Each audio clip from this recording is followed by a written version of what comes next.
The FBI throws down on Letitia James. About 4 different articles on Letitia James in this episode where we wrap you up for the weekend. Everything you need to know. This is all coming to a head on Friday. Not just Letitia James. We got Chuck Schumer, The View, lying about Joe Biden. Welcome to Doug in Exile. This is going to be a boom, boom, boom. Put on your seatbelts because we're going to be hitting light speed, chewy.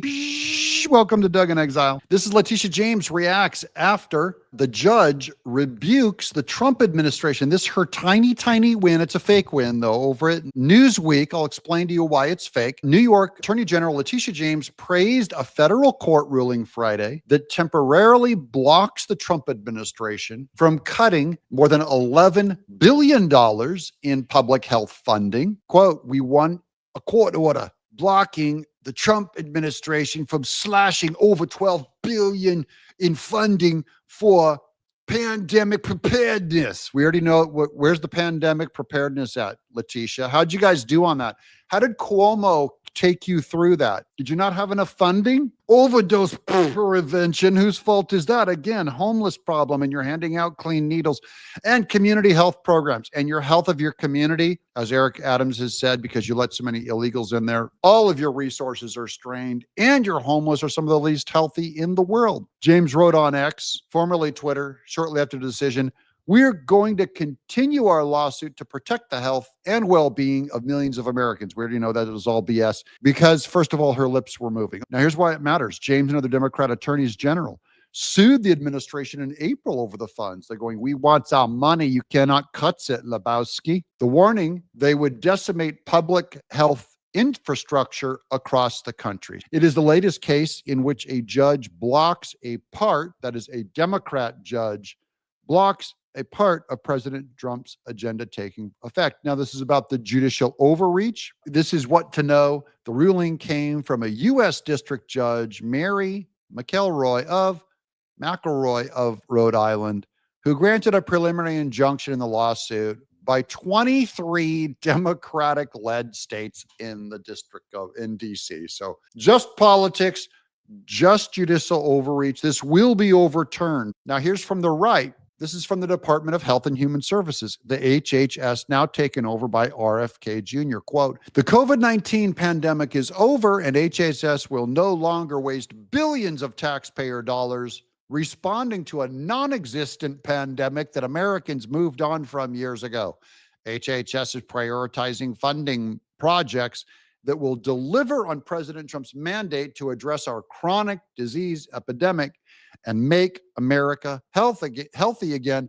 One party wants to save lives, the other wants to waste it on non-existent pandemics." Okay, now here's, according to Abby Lowell, this is the lawyer for Letitia James, says, "If prosecutors are genuinely interested in the truth, we are prepared to meet false claims with facts," which is a lie. Here's the facts. Fantastic, Abby.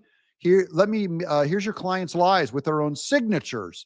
On August of 2023, she declared under penalty of perjury she would make a Virginia home her principal residence. She knew she wouldn't. She never moved, staying in New York City to prosecute Trump, violating both the mortgage and the New York public officers law. She didn't disclose the property for its $219,000 mortgage in her 2023 New York ethics filing. She claimed her Brooklyn 5-unit building was a 4-family, 1 to 2 family, even a 1 family, never once told the truth. In 20 years of filings, she secured a federal mortgage bailout she didn't qualify for. The HAMP, H-A-M-P, requires 4 units or fewer. She hand-altered loan docs to manipulate eligibility. Her property has 6 electric meters, confirming 5 residential units, a common area. Spent $41,000 in taxpayer funds on private jets. No authorizations, no justifications. We have more from A-Dog in that in just a minute. MSNBC is spinning it. MAGA fumes over New York's plan to pay Letitia James legal bills, blaming MAGA. He claims it's purely a MAGA political thing. No, Sam Antar is a Democrat. Nice try, MSNBC. I'm a Democrat. Always have been. No MAGA fumes here. Just a stench of 40 years of falsified mortgages, undisclosed rental income, and taxpayer-funded jet rides. If Letitia James wants to play victim, she can do it on her own dime, not mine. Democrat Sam Antar. Here's our man, the good, my longtime buddy, Real A-Dog. He's covered my show a ton. Here's his quote on the subject. This is really funny. We are back with another video. I definitely had to bring y'all this because Letitia James is in trouble once again. She has been busted. So Letitia James been stealing money from white people. She's been stealing money from white people. Busted again. Letitia James stole $41,000 from white people. Now, Real A-Dog, when I thought it was stealing money from black people, I thought, well, that's just bad. But now that I see that it's from white people, how dare she? That's the Real A-Dog, guys. Go check out his channel, Real A-Dog. Good guy. 17 hours ago on Letitia James. I officially opened a criminal probe into New York AG Tish James mortgage fraud. A New York City Department of Buildings inspection verified this week that Big Tish's Brooklyn townhouse is a 5-unit building, despite her claiming it is 4. That is confirmed by the FBI now, guys. Which would be a crime wildly similar to what she manufactured against the now President of the United States. Tish James is currently trying to fundraise off what she's calling baseless allegations. This is Miss No One's Above the Law, right? While taxpayers are footing her legal bills. According to Real A-Dog, white taxpayers. All right, so after the FBI... Okay, so that's the FBI went after Tish James, confirmed her property stuff's a scandal. We're going to move on real quick to a wrap-up of a little something to drink after dinner. It is The View on the spin of how Democrats have lost the trust of the party over their lies they told about Joe Biden. Here's Sarah Haynes. Speaking of Tish James wasting white people's money right here. Goodness. You tend to criticize the people that you line up more, that you care more about, and that would be the Democrats for me. People lost trust in them because the voters were saying there was a concern. There were people across the board saying they had a concern. And the Democrats said, no, over here, look over here.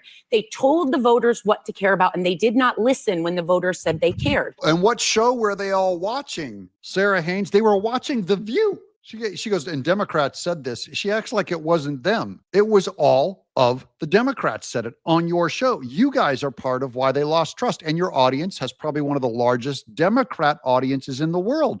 So they lost trust because you pretended like Joe Biden was fine. And you claim that, and Whoopi keeps claiming that Trump is mentally impaired. And so does Joy Behar. You. Who did it? Who caused the breach of trust? Democrats did it. They did it to themselves. That's why it's extra happy and extra joyous. You're not victims. All your wounds are self-inflicted. So the other girls, the other Democrats on The View might momentarily come out of their spell and stop gaslighting and brainwashing you. But Sonny Hostin, she's a lawyer. She just always floors it. Pedal to the floor, man. Pedal to the metal. Go floor it on the maximum gaslighting, maximum Democrat manipulation. No, I don't. You said in June of last year, in my meetings with President Biden, I found the command and impressive and wielding influence to make progress on key priorities. But in that same month, Biden apparently did not even recognize George Clooney, a fundraiser. Were you being straight with the American public? Look, we're just looking forward. Well, let's move on. We're just looking forward. And he goes, we're moving on. We're just looking forward. They said, you lied about Joe Biden. And he just said, look, we're going to move on. Now I'm going to go back to Sonny Hostin telling you a lie about how we're just going to move on. Basically, they're going to cement over it. They're not going to address it forever. That I want to move on from why the Democratic Party lost. And I want to hear from the Democratic Party about how we are going to take our country back and how what they are going to do to combat fascism and what they're going to do to stop the Medicaid cuts that are going on, to stop giving tax cuts to billionaires, to stop taking federal workers' pensions away, to stop losing 300,000 children in the border, minority children at the border, and selling them into trafficking. When are the Democrats going to stop doing that, Sonny? Federal jobs away, to stop taking education away, to stop attacking our institutions, to stopping, why is this Trump administration stopping medical research, cancer?